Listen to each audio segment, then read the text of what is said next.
noite. É hora da nossa aula de língua portuguesa. E a gente sabe que nesse momento aqui é hora de revisar os conteúdos semanais. Então, durante essa semana, a gente teve aula sobre posicionamento crítico. A gente falou de liberdade de expressão e discurso de ódio. E também tivemos aulas gramaticais, né, sobre coesão e coerência textual. Então, bora provar, porque é hora de rever todo o conteúdo que a gente estudou durante essa semana. Se você perdeu a aula da semana, é a hora de se atualizar com a língua portuguesa. Então, vamos lá. Vamos falar hoje de posicionamento crítico, coesão e coerência textual. Lembra que eu falei para vocês sobre coesão e coerência? São dois elementos que acompanham o texto. Porque se faltar algum deles, vai causar ruído na comunicação. E o que é ruído na comunicação? É interferências que atrapalham o entendimento do texto. Qualquer falha na comunicação atrapalha o entendimento do texto. Então, às vezes, um texto ele é coeso, ou seja, ele é cheio de operadores argumentativos, as ideias estão associadas, mas pode não fazer nenhum sentido o que está sendo colocado. E se não tem sentido, não tem coerência. Se não tem coerência, não tem mensagem a ser compreendida. E às vezes o texto está cheio de coerência, mas são ideias soltas que não se interligam, ou seja, não dão sentido ao outro por falta de elos, por falta de um sentido mesmo que aproprie uma ideia à outra, que mostre que ali existe um raciocínio lógico, que ali existe uma continuidade de texto. Então, se houver qualquer falha entre coesão e coerência, o texto pode estar comprometido.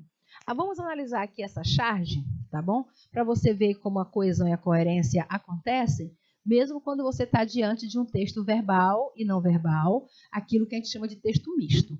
Primeiro, pela simbologia que você está vendo aqui, se trata do Planalto Federal, né? Se trata lá do Congresso Nacional. Então, você já se localiza. Isso é Brasília, isso é Congresso Nacional. Ou seja, a charge, gente, é um tipo de texto que sempre tem um caráter crítico.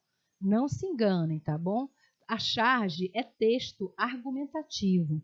E como texto argumentativo é posicionamento crítico. Já estamos até trabalhando o assunto que a gente trabalhou nas nossas aulas textuais, que é o posicionamento crítico. E a charge, ela faz um posicionamento crítico.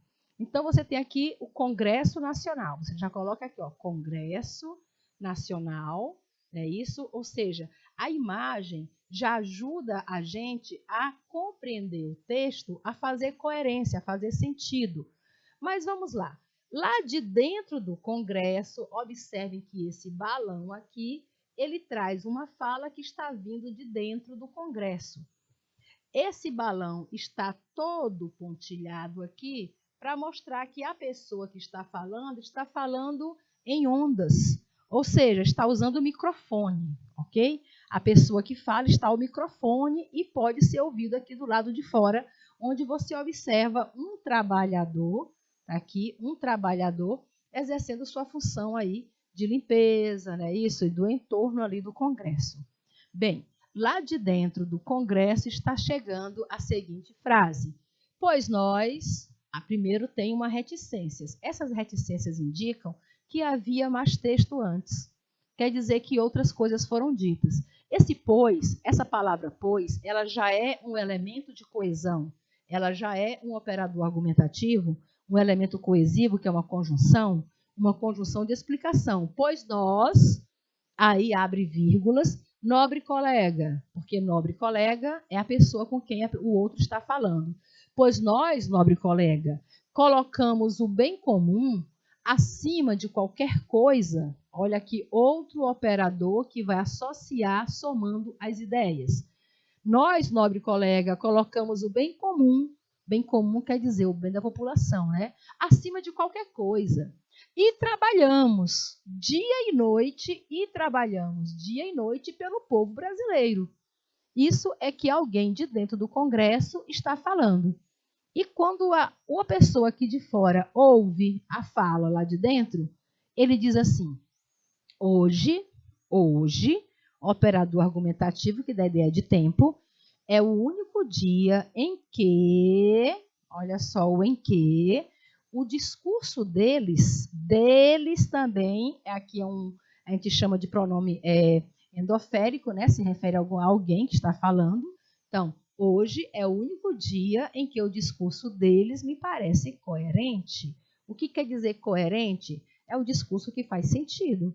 Então, para ele, hoje, o discurso dos políticos dizerem que trabalham dia e noite pelo povo brasileiro tem coerência. Hoje faz sentido. E onde está o humor? Onde está a crítica? Já que a pessoa está concordando com o que o outro está dizendo, que os políticos trabalham em favor do povo brasileiro. Onde está a crítica, já que a charge é um texto de opinião crítica? Está aqui, olha. Está aqui, ó, no título da charge. Hoje é quando? 1º de abril. E o que é que a gente comemora? O que é que a gente festeja? Nem comemora, nem festeja, mas qual é a alusão que se tem ao 1º de abril? É a alusão do dia da mentira, entendeu? Então, qual é o humor do texto? É dizer que hoje, que é 1º de abril, faz sentido o que eles estão dizendo, ou seja, que eles estão mentindo dentro do Congresso. Isso aqui é uma visão crítica do chargista, porque a charge é sempre um texto crítico. Então, coerência textual é quando existe um equilíbrio e unidade das ideias dentro do texto. Quando existe uma lógica que reúne todos os argumentos apresentados no texto para que a mensagem final faça sentido. Só é coerente quando tem sentido.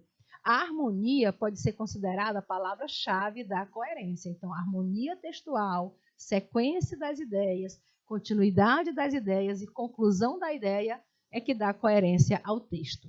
Já a coesão, ela pode ser referencial ou ela pode ser sequencial. Ela é referencial quando a gente usa palavras como pronomes, advérbios, entre outras palavras, para se referir a algo que já foi citado anteriormente, como diz aqui, ó, hoje o discurso deles, né? Deles, se referindo a quem? A quem falou anteriormente. Quem são deles? A personagem não está explícito, está implícito, então um referencial endoférico aos políticos que estão dentro do Congresso. Entenderam? Então, isso você chama de coesão referencial. E existe a coesão sequencial, que é aquela que é feita através das conjunções que operam dentro das orações, formando períodos coordenados, períodos subordinados, certo? Dando o quê? Dando conexão ao texto e fazendo diversos sentidos a ele. Como acontece aqui com a conjunção que. É isso que subordina, hoje é o único dia. Dia no qual, aliás, aqui é o pronome, né? Dia no qual o discurso deles me parece coerente. Então, dia no qual, esse no qual já introduz o quê? Uma oração subordinada adjetiva. Beleza? Então, simbora. Agora, falando de coesão e coerência também, você tem aqui um texto sem coerência. A criança chega com um prato, um copo vazio, prato e copos vazios, olha para a professora e diz, aí, tia Rivanda, que horas é que sai a merenda? Essa fala está entre aspas, para lembrar a fala de um personagem bastante conhecido na escolinha do professor Raimundo, né, que sempre interrompia a aula para perguntar que hora que é a merenda. Então, você chama isso daí de quê? Intertextualidade. É o caso da charge dialogando com algum do texto, usando uma fala que não é do autor. Aí a tia, ao invés de responder que hora que sai a merenda, ela desconversa, né? Ela dá uma resposta que não tem nada a ver com o que foi perguntado. Ela diz, acho que deixei uma panela com meus 10% no fogo. E aqui é o pezinho, ó, para sair em debandada. Ou seja, se você pegar dentro do contexto, como ela não responde diretamente à pergunta que foi feita pela criança, você vai ver que não houve uma continuidade de ideias. E quando não há continuidade de ideias, está acontecendo o quê? Problema de coerência textual. Então, a coesão e a coerência são mecanismos fundamentais para construir um texto. Para que um texto seja eficiente na transmissão da sua mensagem, é preciso que faça sentido para o leitor. Então, se o leitor leu e não fez sentido, é um texto sem coerência, certo? Além disso, o texto deve ser harmonioso, de forma que a mensagem flua de forma segura, natural e agradável aos ouvidos, né, dos seus interlocutores, tá bom? Então, isso aqui é o que a gente chama esse conjunto de fatores que contribuem para que uma mensagem seja completamente compreendida. Continua. Coesão textual, em síntese. Coesão é o resultado da disposição e da correta utilização das palavras que propiciam, olha a palavra-chave, que propiciam ligação. Ligação, ligando uma frase com a outra, ligando um período a outro período, ligando um parágrafo ao outro parágrafo e assim interagindo no texto. A coesão também colabora com a organização e ocorre por meio de palavras chamadas de conectivos, tá bom? A coesão é feita pelos conectivos e esses conectivos, seja ele pronome, preposição, pode ser os conectivos, podem ser advérbios, podem ser conjunção, principalmente as conjunções, todos eles são chamados de mecanismos de coesão, tá? E a coesão, ela pode acontecer de duas formas. Eu coloquei só duas aqui, mas tem uma terceira. Ela pode ser anafórica, quando ela se refere, quando o termo se refere a algo que foi falado antes, e ela pode ser catafórica, quando o termo se refere a algo que ainda vai ser falado. Ela é endofórica, quando ela se refere a uma palavra ou alguma menção de algo que não está citado diretamente, mas que pode ser subentendido. Enquanto a anáfora retoma o componente que já foi citado, a catáfora ela antecipa essa ligação, causando harmonia ao texto. Então, são imprescindíveis. Não se preocupem, tá? Porque nós já estamos planejando aí a nossa aula somente sobre anáfora e catáfora, para você ficar bem atualizado sobre coesão textual. Quanto à coerência, é a relação lógica das ideias de um texto que decorre na sua argumentação. Quer dizer, o texto tem que ter uma progressão lógica para que haja algum sentido. Um texto contraditório, o que é um texto contraditório? É quando você diz uma coisa e depois você nega o que você falou. Um texto redundante é aquilo que você fica repetindo várias vezes a mesma ideia. Não é isso? Então, se isso acontece, o texto se torna incoerente. São fatores de incoerência no texto, contradição e redundância, tá bom? São dois fatores aí que contribuem para que um texto fique completamente sem sentido. A incoerência, gente, um texto sem coerência compromete clareza do discurso. Gente, o que a pessoa está falando? E a sua fluência também. E assim compromete a eficácia da leitura. Aqui não cita, mas tem um outro componente importante para a coerência textual, que é a questão do uso do léxico, o conhecimento do léxico. E o que é o conhecimento do léxico, professora? É o conhecimento que você tem sobre as palavras da língua portuguesa, certo? Por exemplo, se eu recitar um trecho de um poema de Olavo Bilac e você não compreender as palavras que estão, porque você não tem conhecimento do sentido dessas palavras, também vai ficar um texto incoerente para você, tá bom? Para outra pessoa que conhece as palavras, o texto faz coerência. Mas se você não tiver conhecimento do léxico, ou seja, do vocabulário da língua portuguesa, você vai sentir dificuldade de compreensão textual. E se você não compreende o texto, é porque houve incoerência textual. Então, se eu digo, tem um texto do Olavo Bilac que ele diz assim: não quero o Zeus capitolino, hercúleo e belo, talhar no mármore divino com camartelo. Ora, se você ler somente esse fragmento, tu não entende, tu não sabe o que é Zeus capitolino, hercúleo belo, talhar no mármore divino com camartelo. Então, quando você não conhece também as palavras da língua portuguesa, pode interferir na compreensão textual. Se interfere na compreensão textual, para você individualmente, é um texto sem coerência. Mas para quem conhece as palavras, o texto faz todo sentido. Ele está apenas dizendo para a gente que ele não quer construir nada grandioso como Zeus, né? Aquele monumento que fica lá na Itália, lá no Capitólio, certo? Né? Então, ele diz que outra pessoa, não eu, corte e faça lá com camartelo. O camartelo é aquele instrumento que se usa para cortar o mármore. Então, ele só está dizendo que não quer usar, não quer fazer nada grandioso como Zeus que tem no Capitólio. Então, para quem conhece o sentido das palavras, fica fácil fazer a interpretação e o texto em coerência. Então, conhecer o léxico, ou seja, conhecer as palavras da língua portuguesa é imprescindível também para que você tenha compreensão sobre os textos. Assim, a incoerência não é só uma questão de conhecimento, tá?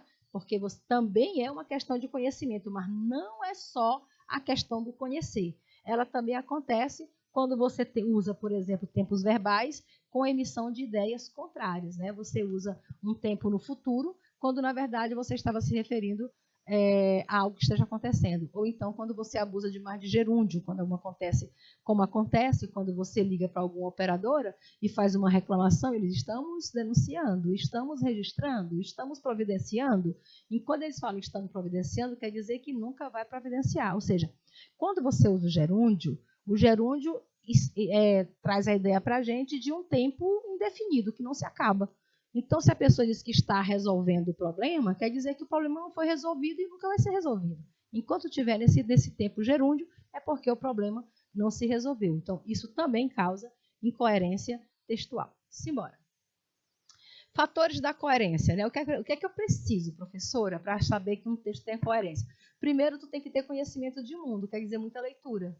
Tu tem que, ao longo da vida, você tem que sair arquivando conhecimentos em sua memória, conjunto de conhecimentos, entendeu? Conhecer um pouco de sociologia, de filosofia, de literatura, de experiência de vida, de viagem, de lugares, de pessoas, de tudo, para poder ler um texto e fazer e ter a coerência dele. É um dos princípios aí para ter o sentido do texto coerente, tá bom? Aí nós temos as inferências, né, que também produzem aí a coerência. Que são as inferências? São informações que são simplificadas a partir de um pressuposto, ou seja, alguém faz uma inferência, refere-se a algo que você inferir, gente, quer dizer, interpretar. Se você não sabe interpretar o texto, então o texto fica sem coerência. Então, o primeiro fator, conhecimento de mundo, bagagem cultural. Se tu não tem bagagem cultural, tu já vai ter problema de entender alguns textos. Outro, problema de interpretação. Se você tem pouca possibilidade de interpretar texto, de compreender o sentido de um texto, de saber o que é uma ironia, não é isso? De saber o que é um duplo sentido, o que é uma ambiguidade, então provavelmente você vai ter dificuldade também de ter um texto coerente. E tem outros fatores de contextualização, tá bom? Sobre o contexto, quer dizer, se você chega ali ouvindo uma notícia, mas você não sabe o contexto dela, do que estão falando, também se torna um texto incoerente. Ou seja, vai muito da gente a questão da coerência, né? Nem sempre o texto tem coerência porque ele foi mal feito, mas também depende do interlocutor, da pessoa que está ouvindo. E tem também a informatividade, ou seja, questão de informações. Se a informação tem lógica, você conhece, então o texto faz sentido. Sem lógica, não tem como você ter esse sentido. E tem os princípios básicos da coerência, que é, primeiro, não se contradizer, ideias contraditórias causam textos incoerentes. O princípio da não tautologia, o que é isso? Ideias redundantes, ficar repetindo, né, o tempo todo a mesma coisa. E tem o princípio da relevância. O que é a relevância? É a importância da ideia, saber relacionar bem essas ideias aí e exaltar aquilo que realmente é importante saber. Vou mostrar aqui um exemplo para vocês de textos sem coerência. Imagina essa frase: doente não, a foi, estava, a aula ele. Você percebe aqui que as palavras não estão ordenadas no sentido lógico, ok? Então, se as palavras não seguem uma estrutura lógica, aquela estrutura gramatical que a gente precisa conhecer, não é isso? Ou seja, a ordem direta, sujeito, mas predicado, então fica difícil de você compreender. Doente não, a aula foi, não, doente não, a foi, estava a aula hoje. Beleza. Como é um texto com coerência? Com coerência, essa frase ficaria: ele, olha só, ele estava doente. Ponto. Não foi à aula. Ponto. Agora tem coerência. Ele estava doente. Não foi à aula. O texto tem coerência, mas não tem coesão. Coesão quer dizer, dá um sentido àquilo que está. Ele estava doente. Não foi à aula. Né? Isso fica muito cortado. Coesão é quando você faz a relação entre as ideias.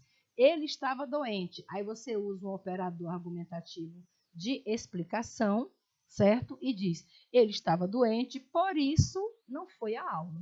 Agora ficou com mais sentido. Então, nós temos textos coerentes e temos textos coesivos, tá bom? Então, aqui no caso, foi uma coerência, aliás, foi uma relação de consequência. Qual foi o motivo de ele não ter ido à aula? Estava doente.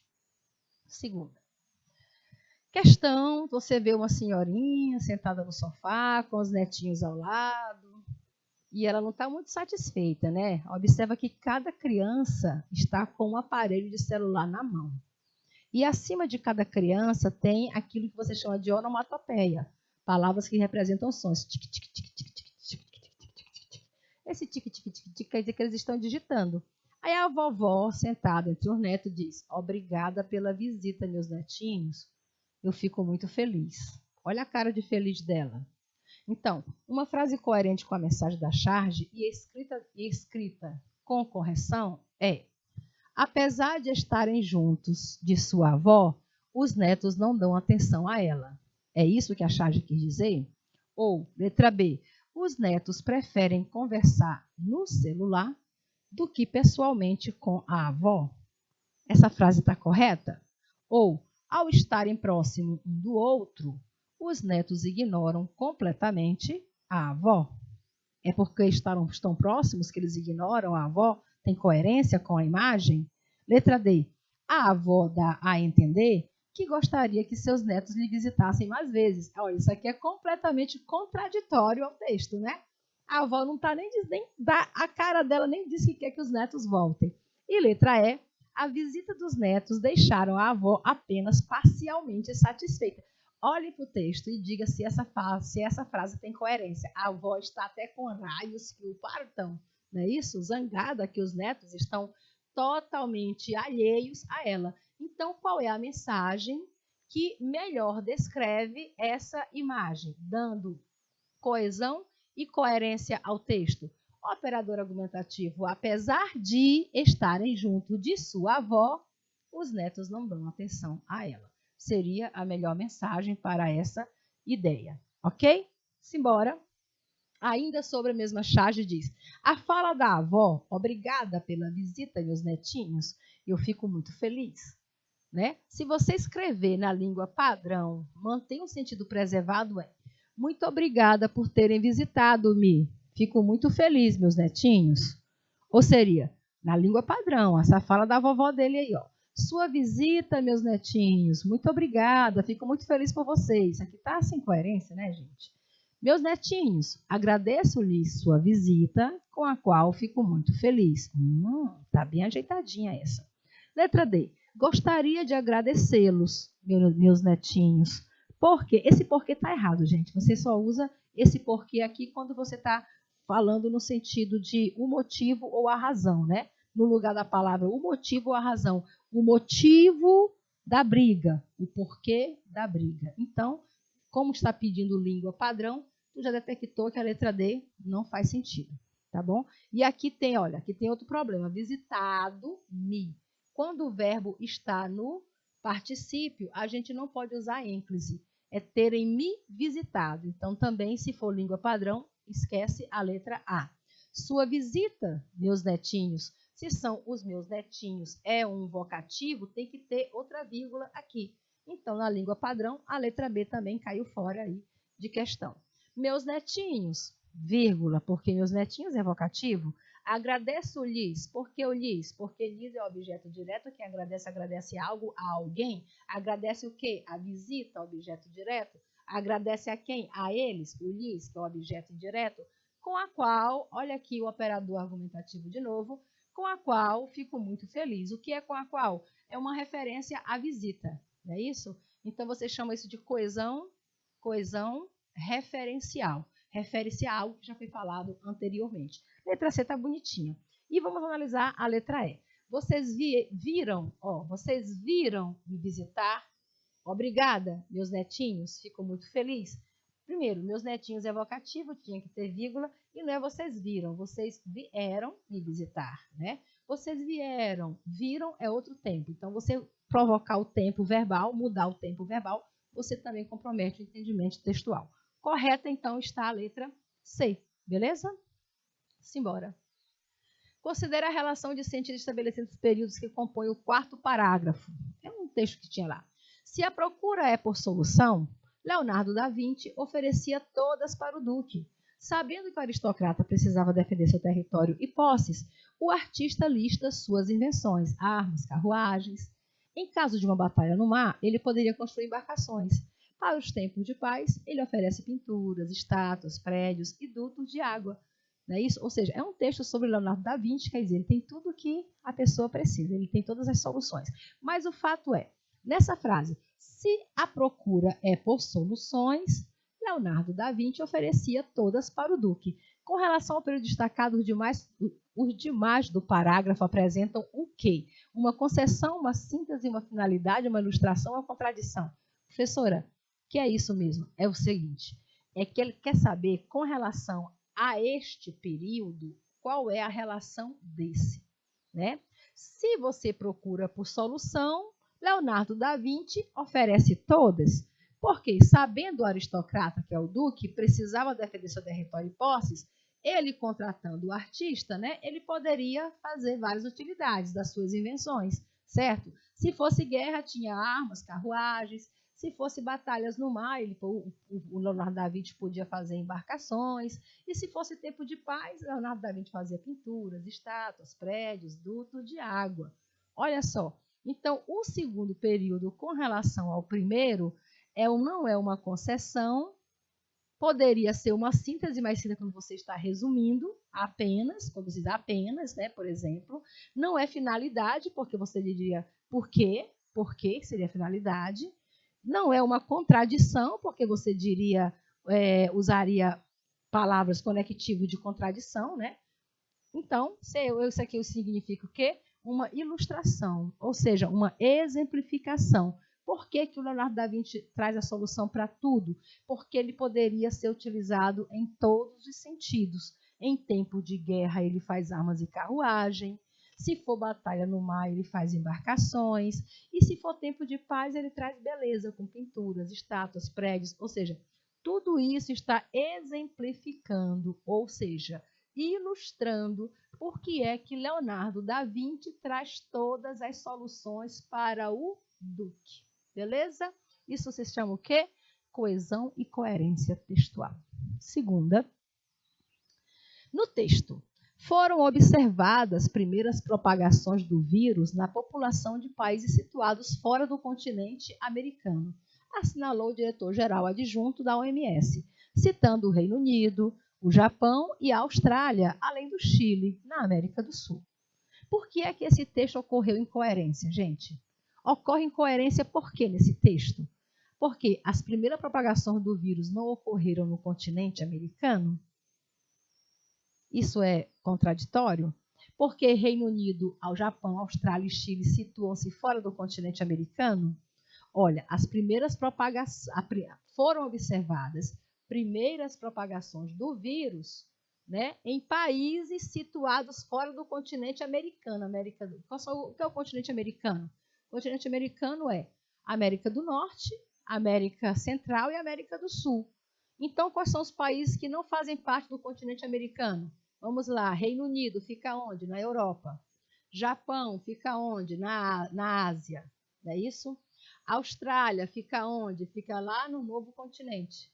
Não é que a gente mora no novo continente que fica a Austrália? Tem um nomezinho, novo continente. Oceania, olha aí, sabe tudo. Não é isso? Agora colocou, além do Chile, na América do Sul. Oxi, se está falando que foram observadas propagação fora do continente americano, o texto não poderia colocar o Chile, porque o Chile não está fora do continente americano. O Chile está na América do Sul. Então, o que é que está incoerente no texto é a América do Sul não está situada fora do continente americano. Foi isso que causou incoerência textual, tá bom? Se está escrevendo, tenha bastante cuidado quando escreve. Quinta, a incoerência observada na elaboração do texto ocorre em decorrência de inferência, ou seja, as informações não foram simplificadas, ou foram fatores de contextualização, os interlocutores estão em contexto diferente, ou foi informatividade, ocorreu erro de informação, exatamente, erro de informação, porque o Chile não está fora do continente americano e o texto está falando de países situados fora do continente americano, ok? Liberdade de expressão ou é discurso de ódio? O que é que vocês acham? Nem tudo que você pensa a gente pode falar? Liberdade de expressão, professora, é falar o que eu estou pensando, tudo que eu penso de alguém. Então, eu posso chegar para alguém e chamar ela de magrela, de gorda, de preta, de feia?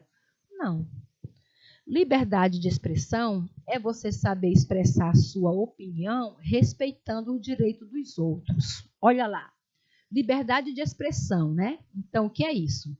O direito à liberdade de expressão, ele é garantido pelo inciso 9 do artigo 5º da Constituição Federal. Isso aí não existia na época do período militar, vocês sabem disso. Ou seja, uma garantia constitucional. Isso, por sua vez, não significa que ela seja uma garantia absoluta. Afinal, ela também precisa respeitar outras garantias institucionais, como, por exemplo, o direito à intimidade, que é o direito civil. Os direitos humanos também têm que ser respeitados, não é isso? E todos os tipos de direito. Então, na verdade, a liberdade de expressão é você expressar a sua opinião sem ferir o direito da outra pessoa. Então, chegar e chamar alguém de magrela, pretinha, branquela, seja o que for, você está ferindo direitos humanos. Toda vez que você usa expressões para humilhar, constranger, para caluniar, para fazer injúrias, e seja qual for, isso é previsto pelo Código Civil, isso é crime. E se é crime, não é mais liberdade de expressão, é discurso de ódio. Na prática, significa que você tem a liberdade de expressar suas crenças, de expressar sua opinião. Olha lá, desde que elas não firam outras leis e garantias. Ou seja, ter falas racistas, como aquele caso que repercutiu no Brasil e no mundo, de uma mulher que, lá em Portugal, não é isso? Se referiu aos filhos adotivos da Giovanna Eubank, certo? Com palavras racistas, com injúrias. E a mulher foi presa e solta depois. Claro, né? É assim. Falas homofóbicas, certo? Ofender a pessoa pela sua orientação sexual. E coisas similares. Utilizando argumentos de liberdade de expressão. Eu só estou expressando o que eu penso. Não, você não está se expressando o que você está cometendo crime. Crime contra os direitos humanos. Crime contra o direito civil. Crime contra o direito à intimidade. Além de ser um ato nada empático, porque o que é empático? É você se colocar na situação do outro. E também não é respeitoso. É configurado discurso de ódio, e discurso de ódio é crime. É crime por quê? Porque fere vários direitos fundamentais que são assegurados na nossa Constituição. Mas está na Constituição que eu tenho liberdade de expressar meu pensamento. Sim, contanto que você não fira outros direitos que a própria Constituição também estabelece. Então, não é tão liberdade assim. Entenderam? Aí ali nós temos uma mensagem. O racismo é um câncer que atinge o corpo, que atinge a alma e atinge a mente, né? Vejam só, gente. Professora, mas aí não está falando mal do racismo? Sim, está defendendo a ideia de que racismo é um câncer, é um mal. Não é isso? É um mal e atinge ao mesmo tempo corpo, mente e alma. Mas não está ferindo o direito de quem é racista? Não, porque racismo é crime. Se a pessoa é racista, ele já é um criminoso. Beleza? Então, simbora. Aqui você tem numa imagem, isso aconteceu de fato, numa transmissão da Globo, né, no ao vivo, no telejornal, a jornalista estava lá fazendo seu trabalho, fazendo uma cobertura. Aí aparece um cidadão ali do lado, ao trás da garota, e traz uma plaquinha dizendo #Globo golpista, quer incendiar o país. Né? #Globo golpista, quer incendiar o país. Aí, isso aqui é bem discutido. Você entende a atitude do homem por trás da jornalista como liberdade de expressão ou como discurso de ódio? O que é que vocês acham? O homem aparecer atrás da moça, levantando essa plaquinha Globo golpista, quer incendiar o país. Isso é discurso de ódio ou é liberdade de expressão? O que é liberdade de expressão? É você emitir sua opinião sem tirar o direito do outro. Não é isso? Quando ele chama Globo golpista, é a opinião dele. Não quer dizer que seja um fato. Mas é perjúrio, professora? Não, é uma crítica. Não é um perjúrio, é uma crítica. Quer incendiar o país, também é a opinião dele.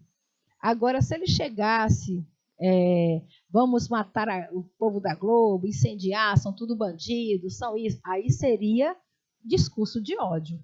Então, nesse sentido aqui, é um protesto, é um ato de protesto, e você pode protestar. Ele não chegou empurrando a jornalista, ele não agrediu a jornalista, ele não agrediu ninguém. Ele ficou caladinho ali e mostrou a opinião dele para todo o país. Então, isso aqui você chama de liberdade de expressão. Manifestar sua opinião, sem sua ideologia, sem incentivar o ódio. Ela disse que a Globo quer incendiar o país. Agora, se ela colocasse assim, ó, vamos incendiar a Globo, aí já não era liberdade de expressão, né?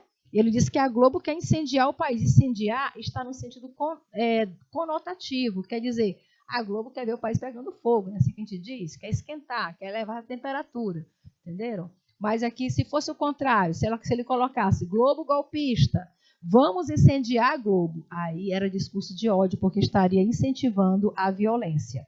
Mas nesse caso aí, ele não incentiva a violência, ele apenas manifesta a sua opinião com relação a uma empresa jornalística, tá bom? Então, nesse caso aí, não houve crime, não feriu direitos humanos, direito dos outros, não insultou e não causou difamação, tá certo? Segunda questão, a linha tênue entre liberdade de expressão e discurso de ódio é marcada principalmente pelo respeito aos direitos humanos? Sim. Respeito aos direitos civis? Sim. Se você respeitar, é liberdade de expressão. Se não respeitar, é crime. Tolerância às diversidades? Sim. Eu tenho que ser tolerante às diversidades. Aí eu tenho minha liberdade de expressão. Então, todas as alternativas estão corretas, é isso? Então, liberdade de expressão é quando você se manifesta sem ferir os direitos humanos, sem ferir os direitos civis e respeitando as diversidades e as minorias, tá bom? Aí você está com a livre expressão de pensamento. Agora, se você escreve algo dizendo fora preto, né, mate os pretos, aí já é discurso de ódio, deixou de ser liberdade de expressão. Qual das imagens reproduz discurso de ódio e não liberdade de expressão? Tem 3 imagens. A primeira imagem, mulheres na rua se manifestando, o rosto pintado, você percebe que é uma passeata, né, um protesto. E aqui diz, ó, mais educação, menos corrupção, temer jamais. Nunca ter medo, né? Temer jamais. Temer é o verbo temer. Mas poderia ser Temer, professor. Poderia ser o presidente, Michel Temer. Sim, mas o que foi que ela fez? Ela usou a palavra no sentido duplo. Duplo sentido. Pode ser Temer jamais ou temer jamais. Então, de certa forma, como houve essa ambiguidade, não tem como você saber qual foi o sentido que ela quis dizer. E ainda assim, ela não colocou mate o Temer, não é isso? Vamos linchar o Temer. Aí isso sim é violência. Olha, não incita a violência, apenas demonstra a opinião que se tem sobre um governo, no máximo, né? A opinião sobre um governo. Mas, de modo nenhum, houve aqui intenção de ferir direitos humanos, direitos civis ou ferir minorias. Então, nós temos aí liberdade de expressão. Na letra B, diz assim, ó, me chamam de mal resolvida porque luto pela justiça. Me chamam de mal resolvida porque luto pela justiça. Esse cartaz está expressando discurso de ódio? Claro que não. É só a pessoa, digamos, soltando a voz, não é isso? Para dizer o que ela pensa ou o que as pessoas falam dela mesma, certo? Então, me chamam de mal resolvida porque luto por justiça, não fere direitos humanos, não fere direitos civis e não ataca minorias, tá bom? Logo, se não tem nada disso, a gente chama de liberdade de expressão. É apenas livre expressão do pensamento, da opinião, dos seus sentimentos, sem atacar a outra pessoa. Mas olha a diferença desse outro cartaz. Imagine alguém num protesto, aí a pessoa aparece com um cartaz que diz: você sabe que não confia em preto, quando nuvem preta aparece e você tira toda a roupa do varal. Você sabe que não confia em preto Quando nuvem preta aparece, você tira toda a roupa do varal. Esse tipo de texto, ela promove uma ideia de racismo, não é isso? Ideia de racismo. Como a dizer que preto é um perigo, que preto não presta, que se você for preto tem que fugir, que todo preto é marginal. A mensagem por detrás disso é isso, olha, você sabe que não confia em preto, porque quando aparece uma nuvem preta, você tira a roupa do varal, entendeu? Faz uma comparação da raça preta, ou seja, é um ataque à etnia preta. E isso aí não é liberdade de expressão, isso aí você chama de quê? Discurso de ódio, tá bom? Quando você incita a violência, quando você fere direitos humanos, quando você ataca direitos civis, você não está demonstrando sua opinião. Você está, na verdade, estimulando o ódio. E isso é crime. Governo vai monitorar discurso de ódio na internet. Aí o texto é um pouquinho longo, mas não dá nem tempo de ler o texto, né? Vamos aqui só ver as questões. No texto, que é um artigo de opinião, a manifestação sobre o discurso de ódio vai tornar-se crime? Não diz que vai tornar crime. É praticado por toda a sociedade ou será monitorado pelas autoridades? Ele disse que o governo vai monitorar na internet, né, o discurso de ódio. Então, letra D, beleza? Fechando aqui, são considerados discurso de ódio na internet postagens que praticam ou reproduzam bullying, sim. Posicionar-se a favor do aborto é liberdade de expressão, ameaçar de morte é crime, é discurso de ódio. Posicionar-se a favor da legalização da maconha é liberdade de expressão. Racismo e xenofobia é discurso de ódio. Opinião contrária ao governo é liberdade de expressão. Apologia a ideias fascistas e nazistas é discurso de ódio. Espero que você tenha compreendido mais sobre a fina diferença entre liberdade de expressão e discurso de ódio. Tenho vocês uma boa noite e a gente se encontra em mais aulas da próxima semana. Até lá!